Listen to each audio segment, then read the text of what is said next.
Cheers! Yay! All right, so today we are talking about It, which you may be familiar because you've read the book, you may be familiar because you've seen the 1990 miniseries, you may be familiar because you just know a bunch of other Stephen King stuff, and it all connects in interesting and strange ways.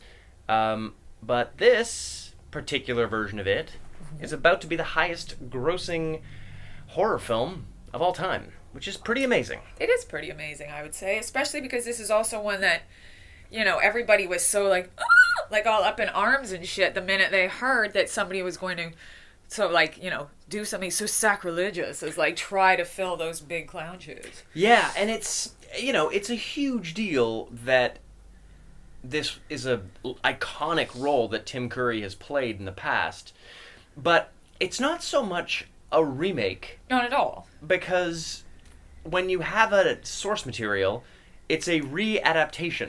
It's a reimagining of an adaptation of the book. Yeah. And there's no remake. That's such a lazy ass term to throw around. It was so annoying. Yeah. To hear people say that. It's not a mini series. It's not based on the show. It's not based on the miniseries. It's not based on what Tim Curry did in the 90s. It's based on the book again. Yeah. Having said that, I can pretty safely say that this, in my opinion, is the superior movie. But Tim Curry is the superior Pennywise.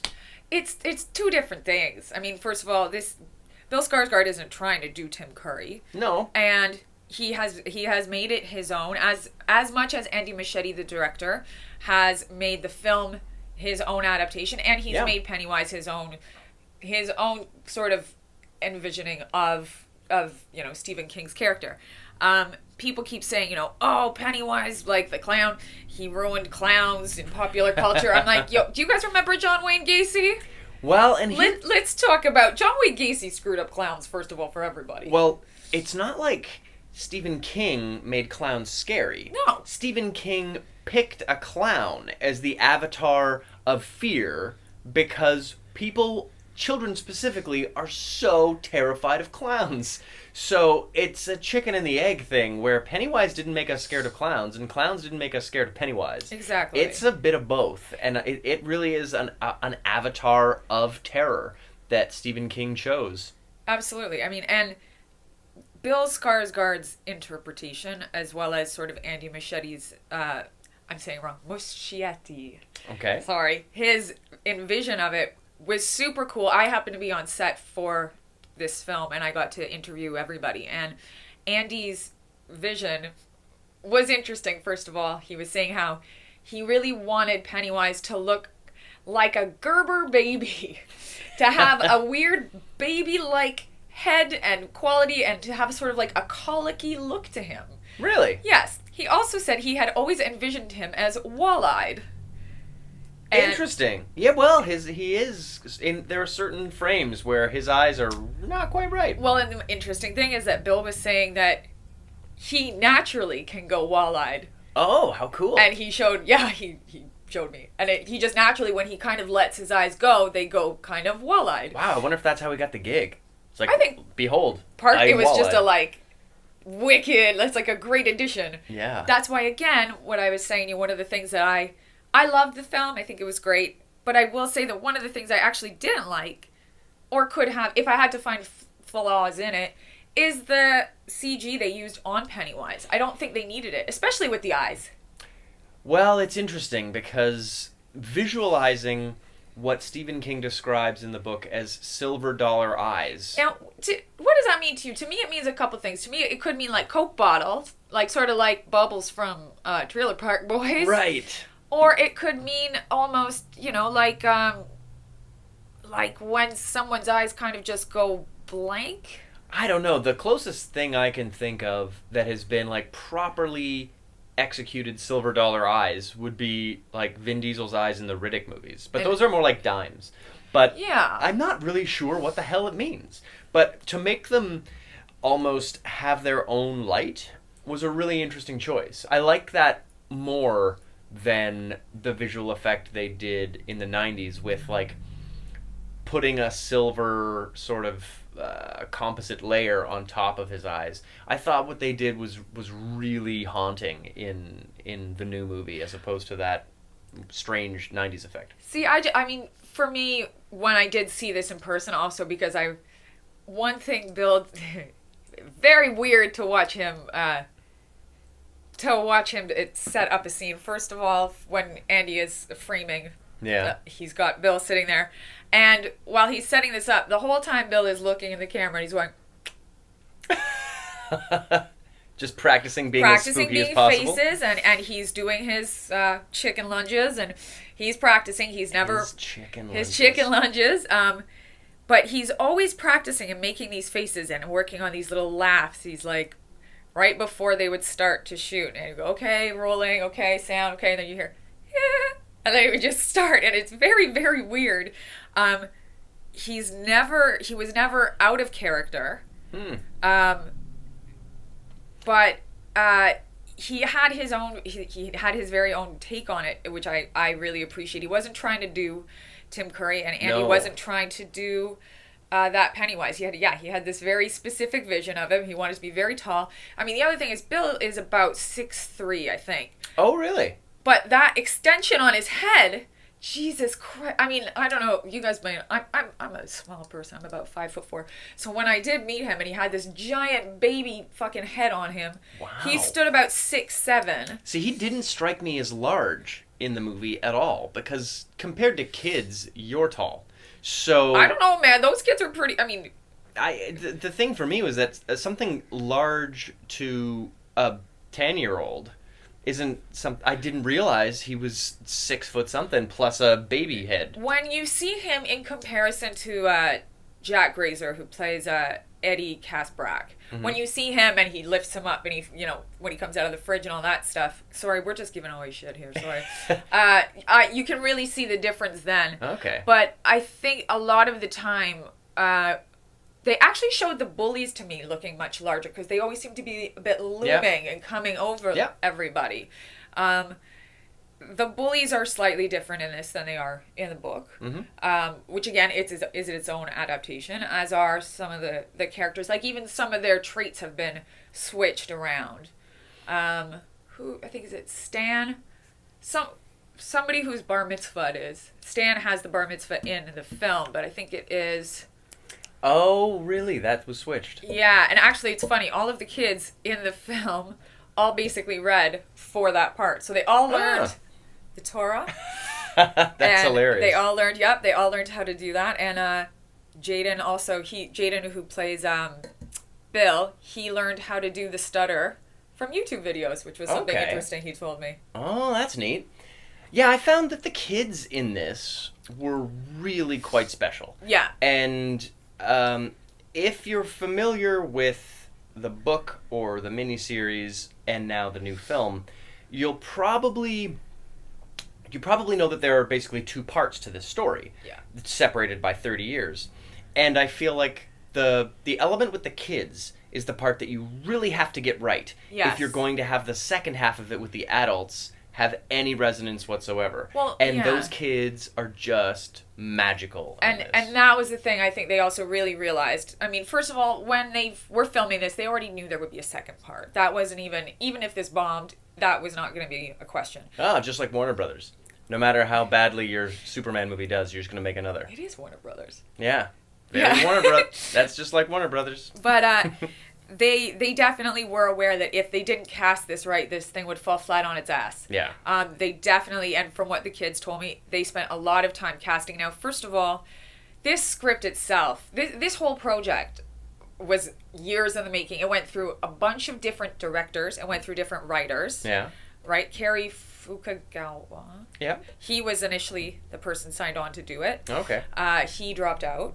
And then Andy Muschietti and his sister Barbara, who produced the film, they did Mama, they signed on to do this, and they have adapted from. You'll see, like, Carrie is credited in this as well as a writer, but they adapted that script. The kids were telling me that a bunch of them were actually initially on to be when Carrie was attached to it. Okay. Then that was dropped. Then there was, as Finn puts it, a bunch of business stuff went down. And then a little bit later, the script came back around and they all went and did some more auditions. Wyatt, who plays Stan, initially, when this film first came around, his mom was like, this isn't appropriate. Oh, really? Yeah. But then, 2 years later, when it came back around, she said, He's old enough now. And the script has been adapted into a way that she didn't think was inappropriate. Really? Yes. I want to read that previous version of the script. Very curious as to what Mrs. Olaf didn't see or didn't like. Yeah. There is stuff, I will say, like, that I saw them film that is not in the film that was probably the kind of thing a parent wouldn't necessarily want. Yeah? Yeah. I wonder how much of that was stripped away from this. Because this is not a short film. No, it's just 2 hours, 15 minutes. And ostensibly, it's half the story. Yeah. Yeah. I don't think it's a spoiler, but spoiler alert in case you're really specific about that. Because the story of It takes place in two time periods separated by 30 years, the original miniseries is pretty frigging awkward and has two endings, and the second ending is arguably completely terrible in the original. And it's because the kids come back 30 years later, they're older, and they fight the clown, but the clown's a spider, and it's dumb. Yes. And so it's really quite stupid when you watch the original. A little bit of that spider towards the end, remember? Well, and the interesting thing about the creature that Pennywise is that, and if you watched our Dark Tower review, one of the creatures in the Dark Tower is what Pennywise is. Like, they're from the same horrifying race of monsters from the Todash Darkness. Todash. It's called Todash. T-O space dash. It's a weird, I guess, Gilead phrase from the Dark Tower. Huh. And so the monster, the million-year-old monster that Pennywise is you see one of them actually in the Dark Tower film. It's the thing that shows up as Jake's father and then turns itself into Roland's father, and then they basically just shoot to death. These are really notoriously difficult to kill ancient creatures from another dimension. This is how Stephen King's giant universe sort of fits in. But without any of that greater legendary mythos factoring in, it's just a stupid second ending in the miniseries. And so I think they made a very elegant choice in this film to end it where they did. Yeah. Because it gives you a wonderful arc. It lets you play each character to what feels like a good ending, and then it teases you with more to come. And I think in today's saturated franchise, obsessed time, it makes sense that Warner Brothers wants a franchise. Sure. And it will make an excellent franchise. I gotta say, Warner Brothers they've kind of killed it this year. Like, they had Annabelle. Yeah. They have It. Warner Brothers is out-horroring the Godfather of horror, Universal. Because Universal bombed their horror this year, and Warner Brothers is filling that void. Yeah. No, wait. Was Dark Tower... I mean, it's not horror, but who was that? Was that Warner Brothers? No. Oh, shit. I'm not even sure who did that. I kind of blocked as much of Dark Tower out as possible, because it's such a terrible film. I'm not... I don't know if that was or not Warner Brothers, but I feel like it wouldn't have been. I feel like they wouldn't have put in something that they weren't planning on doing as a franchise. See, here's the thing. Nobody really recognizes that Stephen King's entire literary universe is a cinematic universe waiting to happen. I don't know how Hollywood hasn't figured this out, since all they want is franchises. And a really great friend of mine today was saying how really Netflix should be the one doing this, and they should just spend $6 billion on every Stephen King thing and drop it all at once, and you can just go down the cinematic universe. Because this stuff is all so brilliantly connected. And yet, Warner Brothers is going for 2 It movies. But by that same token, Stephen King, I don't think would probably let that happen. He's very careful with how he does things. Yeah, but he gives it to people for $1. No, he gives dollar babies. Stephen King's dollar babies. Those are different. Yeah, He's not giving away It for $1. I'd be surprised if he's asking for more than $1 for it, because For he's probably It? got a beautiful back end. He is not asking for $1 for It. Let me tell you, there's no way. I bet he's got a profit share, and he only asked for $1 for the option. Oh, there was no. I don't think that couldn't have been no dollar. There was no. First of all, one of the deals with the dollar babies is you're not allowed to profit from it, right? It can only be done in shown at, I think, festivals. Oh, that's true. Yeah, I've got a friend who did one of those. He did they're always short. Suffer the little children. Okay. And it cost him $1 to get the rights. Exactly. And he made a short film out of it, which is pretty cool. You're not allowed to profit from it, and the other thing is that you have to give him a copy for him to have on his shelf. This is another rule. Oh, that's fun. Yes, but he introduced the film, at least at the press screening. Cool. Not personally on video, okay. but he did do it personally in Maine, where he lives. So that's interesting. In Derry, Maine? No, where does he live in Maine? I can't remember where in Maine. Or is it Bell Harbor?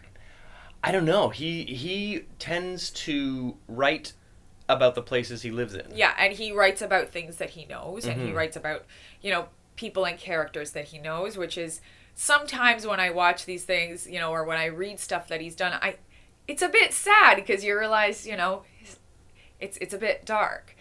Now, speaking of dark, there is one thing I absolutely 100% need to talk to you about.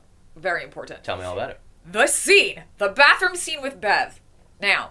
The blood scene? The blood scene, which was, again, sorry, if you guys haven't seen it yet, first of all, you're the only people on planet Earth that have not seen this film yet. And here's the thing. When it's been 27 years since the miniseries, yes, none of this stuff spoilers, guys. No. All of this stuff was in a book that came out 30 years ago. Yes. And it's in a miniseries that came out 20 years ago. I guess the spoiler would be is that, yes, it is included in this film. Yeah. Now, Sophia Lillis was amazing, I thought, as Bev. She didn't necessarily have all the material. I think I would have liked more of her. Yeah. Well, I mean, there's one person of color and one woman in this group. And it's a group of skinny white boys who bring on a fat guy, a black guy, and a woman guy. And those are their 3, I guess, token we're not all white guy group. But I mean, this was written in 1986, so that was diverse in 86. And it took place in 1957. 50. Yeah, that's the other thing. So, but there's the scene in the bathroom. That scene first. This film isn't particularly gory. It's not got an R rating necessarily because it's just Kadoku Meatball Machine gory. Yeah. But that one scene was a lot of blood, man. Kadoku Meatball Machine, but it was so beautifully shot. It was like Johnny Depp, Friday the 13th, blood everywhere. And in a beautiful, really well shot way. It was so beautiful and so well shot. To me, as I was watching this, I was like, this is in and of itself its own perfect art piece oh my in God. its own film. And her performance after that, when her dad comes in and he's like, the hell's wrong with you? And she's just shaking and going, these kids, I mean, Sophia definitely, and all of them, to be honest, the depth of character and the experience as far as acting goes, way above their years. It was a kind of frightening in a sense. And I must say, Finn Wolfhard from Stranger Things has a very different role in this movie, and I sat down watching it immediately thinking, okay, I'm just gonna see another performance by this kid. It's gonna be the same thing, because I figured, what else could this guy really have? He's 11, 12? How much? He's 15, 15? I think now. Okay, great. So what can if he's 15 now, what can this 13-year-old really bring? What kind of chops does he have? Holy shit. Yeah. The comedic timing, the chops this kid has, because he brings a lot of the comedy and a lot of the oddly the maturity into the group. Yeah. And you don't expect it from a character who was so, I'm going to say, earnest in Stranger Things. Yeah. He was very earnest. And in this, he has evolved into the sarcasm that only... The trash mouth. Yeah, Richie the trash mouth. Exactly. Yeah. The trash-talking kid that only a kid who's discovered sarcasm could have. And it's like, everyone else has had a growth spurt but him, but he has had the sarcasm spurt, and it's beautifully executed. I would say him and Jack, who plays Eddie, he has a very good comedic timing, especially him and Finn play off each other very well. Initially, my thing with Jack, because again, I did see him on set, and he's very, very bright kid, very hardworking, loves films. He said, when I was interviewing him, he said, Stephen King, he's the king of horror. No. He's the Stephen King of horror. And I was like, Jesus Christ. All right. This kid is the best. But at first I was a little bit, kind of disappointed when I was watching the film going, he has so much like range, but they've kind of just given him that, fallback role where he is the bowling pins to Richie Tozier's, bowling ball of making fun of his mom and asthma and his double fanny packs. But when he meets Pennywise for the first time, that's when you actually really get to see him. Like, he's got a lot of emotional range, but he's also got a lot of very physical range. I was very surprised to see a little kid, sorry, Jack, small boy, it's in stature. A short young man. He really could eat up a whole scene, and the way he could move around a frame was really incredible. Also, Jackson, who plays Georgie. Yep. The youngest really of the neat cat. Kid. Amazing. Apparently, the kid who plays Georgie went to see the movie. Yes, he did. Dressed in the yellow rain slicker and scared the shit out of everybody. Yeah. That's a mean, smart little kid. It is. And it's again, Warner Brothers, I will say one great thing about them is that they've done with this film that they worked very hard on was to keep a lot of it under wraps. They kept Pennywise under wraps very well. In the trailers, they made the audience work for it. Those initial trailers, what we saw, like a corner of his like suit with some balloons. We didn't hear his voice. We didn't hear anything for a very long time. And the thing about Pennywise in this film as opposed to the Tim Curry version is that Pennywise doesn't... Tim Curry seemed like he was having a damn good time making that movie. And he was just like having the time of his life in that role. And I feel like Bill Skarsgård was very deliberate in this role, but the joy of taunting these children isn't as apparent in Bill's performance as it was in Tim's. Tim enjoyed destroying these characters. He enjoyed the torture. Yeah. In this one, I will say though, on set, I did see something a little different. Again, there was stuff they did cut out which showed a little bit more of the enjoyment of the torture and a bit more of a childlike glee to it. Yeah, so none of this is to say that Bill didn't do this. It's that ultimately the filmmaking choice to aim specifically at his menace instead of his joy and his glee in that menace is a neat it's a neat thing to observe, to see that decision. Maybe it's a decision to do not what Tim Curry did, or maybe it's just a decision ignoring Tim Curry entirely. This is the Pennywise they wanted. I think that is probably a bit more of the case, and also to give a different tone. Also, part of me is kind of convinced that this is just a big setup for the next one. Absolutely. So we give him some chance to grow, and that's the same thing a lot with those kids, that a lot of this I think is set up to show to give growth in different ways. I mean, the growth of the children will be a neat thing to see because they go from like 12-year-olds to being 40-year-olds. The thing for me that's going to be strange is Pennywise is a million-year-old creature. Yeah. I don't know how much growth he's going to get out of 30 years, but it'll be interesting to see what happens. In the book, this entire first part of the story takes place in like 1957. Yeah. But they decided, in order to give us 30 years ago sort of nostalgia for it, to place it in 1989. And as soon as I saw the bug come up, the title come up that said June 1989, I thought, well, if they want this to be actually June 1989, it has to have Batman. 1989's Tim Burton's Batman somewhere in it, because I was around, and that was the most important thing that existed in June of 1989. And I've got to say, on the marquee and it in said, Derry, Maine, Batman.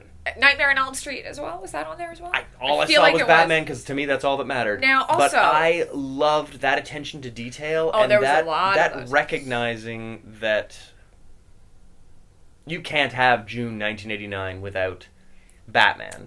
And Warner Brothers, you deserve... That one I'll give you. You haven't done a good Batman movie in like 20 years. But that, you win. Very nice. Now, did you also find, a lot of people have said that Bill's Pennywise sometimes almost was like reminiscent of the Joker. Did you find that? Of Jack Nicholson's Joker? Yes. I didn't at the time, but now that you mention it, I can see that. Yeah, I can see that. I mean, there's something... It was very chaotic, very frenetic, very unpredictable. Unpredictable, but that menace. Yeah. Like, it was a thing that, because there wasn't as much, like, wacky zaniness tempering Bill's Pennywise, it had that menace that the Joker had. Yeah. I do actually feel like he was much more Swedish Pennywise. It was a lot more Swedish Pennywise! Bill is Swedish, but there is a much more sort of European feeling to his Pennywise, I would say. Yeah, I mean, if you look at what Tim Curry was wearing, he was dressed like an 80s clown. Sure. Whereas Pennywise is dressed like an 1880s clown. It's like a Baroque period era, and it's, again, also to show, the timelessness of of Pennywise himself. There's some stuff that maybe if you see the movie twice or something, or maybe if in the Blu-ray and stuff, you may see some stuff in the production design, which, by the way, is so fucking good. The production design on this film is second to none, and there's some details that I got to see because I was on set that you may not see in the film, but are just, for me at least, so great to know that they're there. Part of it is to show people how old Pennywise is, which is ageless.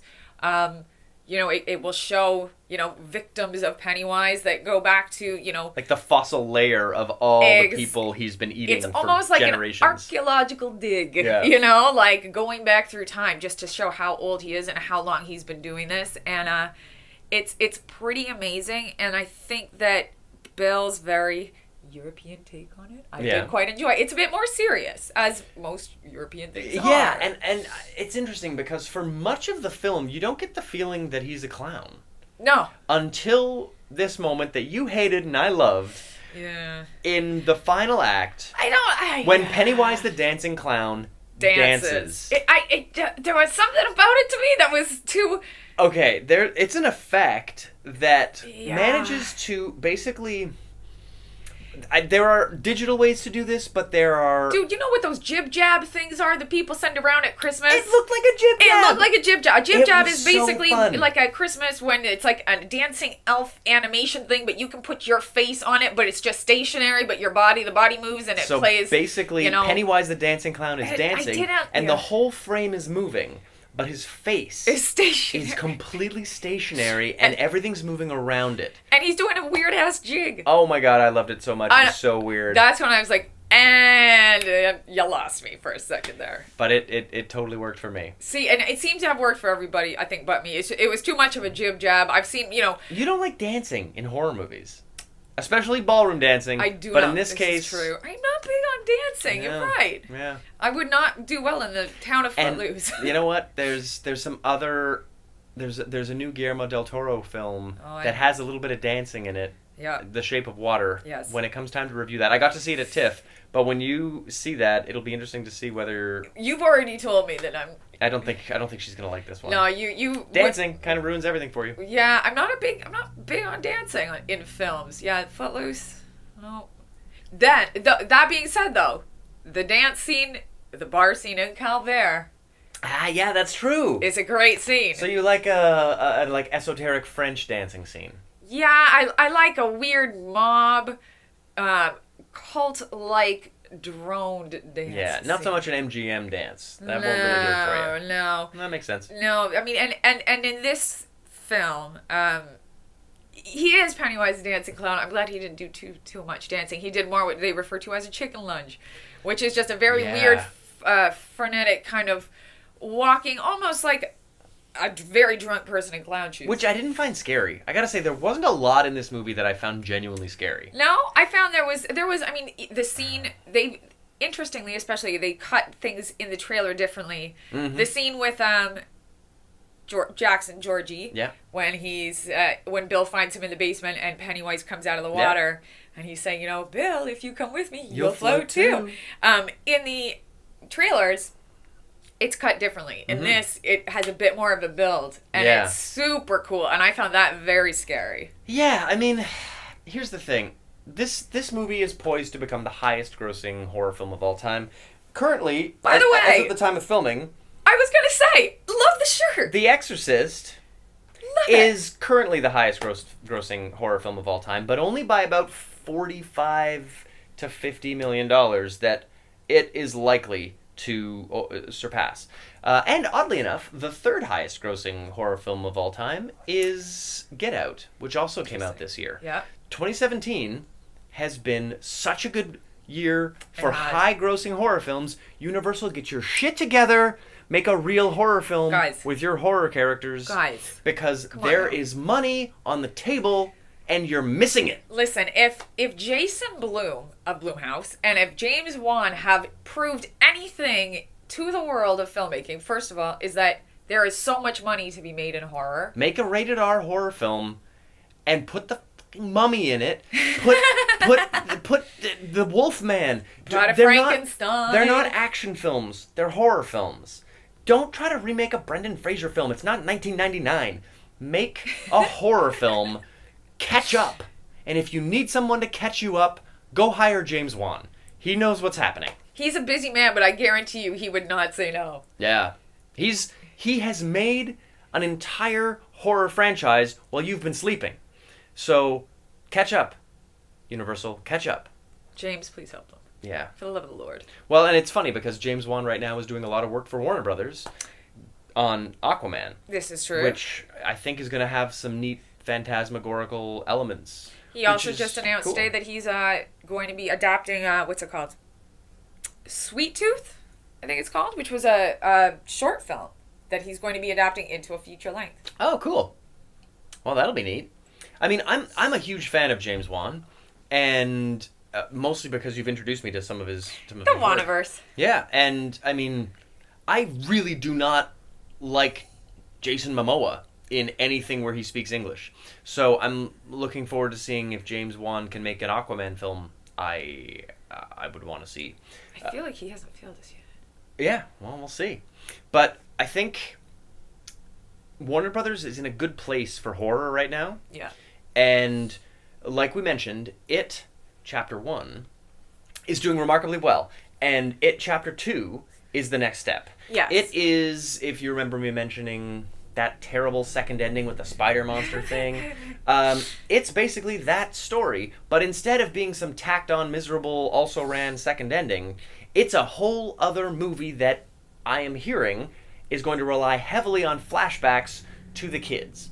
So this is the idea here, is that 30 years is the cycle in which Pennywise comes back to do more feeding. See, here's the thing. I was initially led to believe the whole point of doing it, setting it up this way, was so that you didn't have the flashbacks. Because I will say, when I was rewatching the miniseries before I was on set, I found the whole seesawing back and forth in time, I found it very distracting. You can do that well, but it's tricky in a miniseries where half of the movie is the kids as children and half of the movie is the kids as adults thinking of them as children. Because it's kind of just one big crazy movie. But if you're going to genuinely make it into two movies, you're going to be able to have people sit down and have a whole other experience in a year or two. And when that happens, you can structure it in such a way that it feels like something that works with flashbacks. A show like Lost does it really well. And I feel like you can absolutely capitalize on the fact that these kids are so charismatic, that these kids have such great chemistry together, and you can bring them in as 30 years older as different actors, but still have your cake and eat it too, because you can still have Finn being that smart-ass little kid. Like, I think that's going to be the trick in the sequel. Chapter 2 is going to need to capitalize on everything that made the first one fun. Yeah. But give us something completely different, because the structure has to be different. Yeah. The thing is I find the first part to be probably more interesting, though.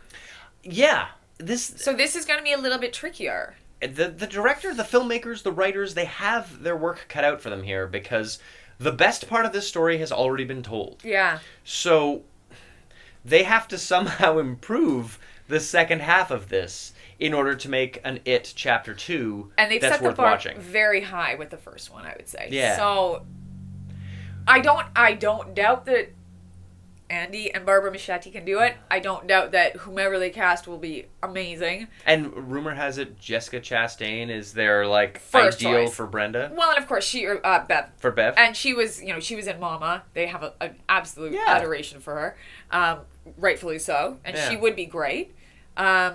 But yeah, I mean, everybody initially all the like pearl clutchers were like, oh my god, you can't do it.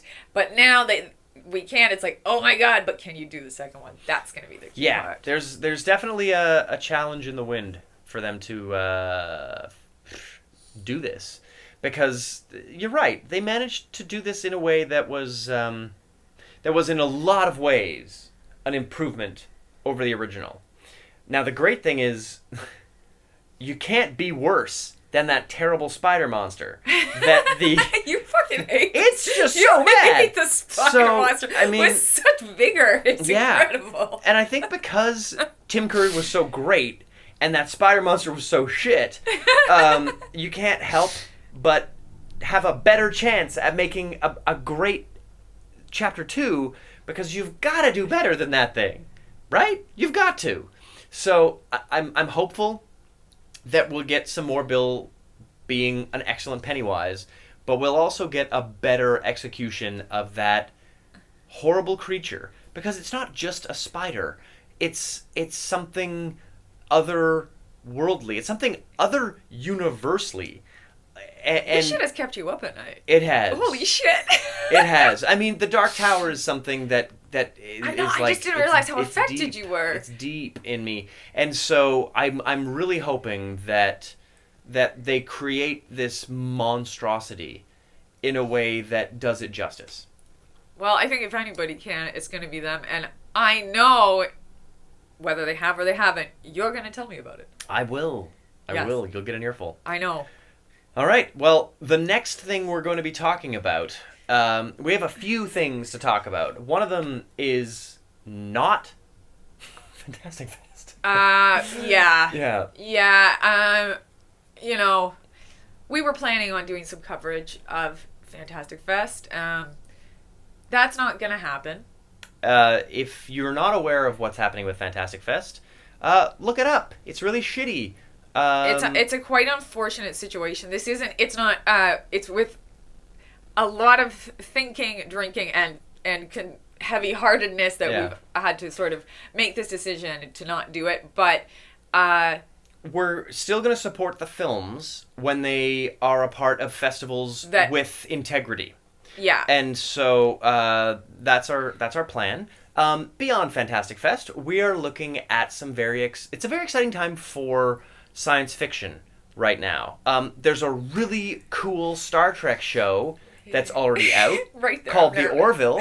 And then there's a potentially god-awful Star Trek show called Star Trek Discovery. And both of them right there, to me, when I just hear Star Trek and Star Trek, both of them, I'm like, they both doesn't sound super appealing, but I'm going to do it. Ladies and gentlemen, I'm going to do it. CBS just created a press embargo on Star Trek Discovery until the day the show comes out. That's not a good which sign. Is sort of universal. With my universal translator on, what that means is this show is so bad, people don't have the right to talk about it until we can trick them into seeing it. Yeah. It's like a fun house. Yeah. There's a truly terrible film called The Fantastic Four, or Fanforstic. Oh, boy. Wait. This is the Josh Trank one. Okay, we're not talking about the Corman. No. It had the same thing happen. Fox put an embargo on it, didn't want anyone to talk about it until they could trick people into paying to see it. It was the worst possible Fantastic Four movie. And yeah, CBS is not putting Star Trek Discovery in good company by making it embargoed. But we're going to talk about it when the embargo's lifted, and we're going to compare and contrast it with The Orville, which is a joyful when romp. he uses the word joyful, I get nervous. It's a joyful romp. Oh, God, I get nervous. I've seen the first episode, and so I get very nervous. the Orville is so fun. It may not be a good show by the end of the series, but it's got joy in it, and it's been a while. He said that about Valerian, though, so now I'm nervous. And Valerian has made so much money. It has made over $200 million. It has made its budget back around the world, and Valerian is a success.